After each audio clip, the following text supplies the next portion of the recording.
বসন্তকাল আসলে পরে গাছগাছালির মজা, সবাই মিলে উড়িয়ে দিল কিশলয়ের ধ্বজা। সেজে গুজে চলল সবাই উৎসবে যোগ দিতে। শিমুল পলাশ সবার মাথায় টুকটুকে লাল ফিতে। কৃষ্ণচূড়ার আগুন রঙের ওড়না উড়ে তার, রাধাচূড়ার মতন আছে স্বর্ণ করে কার।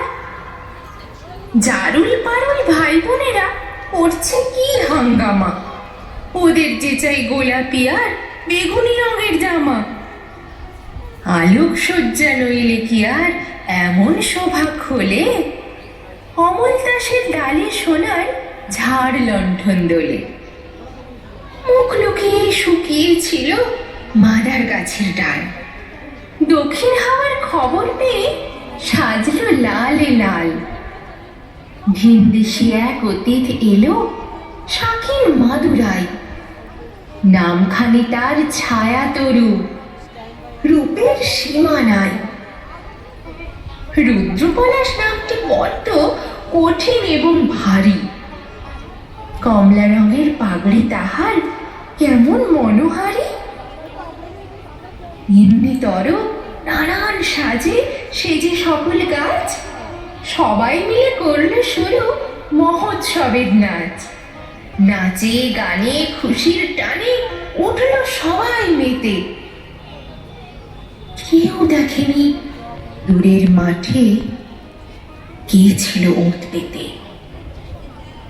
হিংসুটে এক কালবৈশাখী হঠাৎ এলো তেড়ে, ঝাঁপিয়ে পড়ে গাছগাছালি শয্যা নিল কেড়ে। ফেললো ছুঁড়ে নতুন জামা, ঝাঁকিয়ে দিল চুল, পথের ধুলোয় লুটিয়ে দিল সত্য ফোটা ফুল।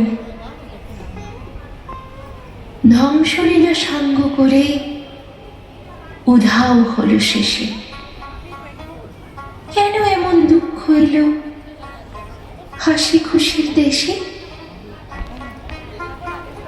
আসলে কি এমনি করেই জীবন ধারা বয়, সুখের ভীষণ কাছে থাকে দুঃখ পাওয়ার ভয়।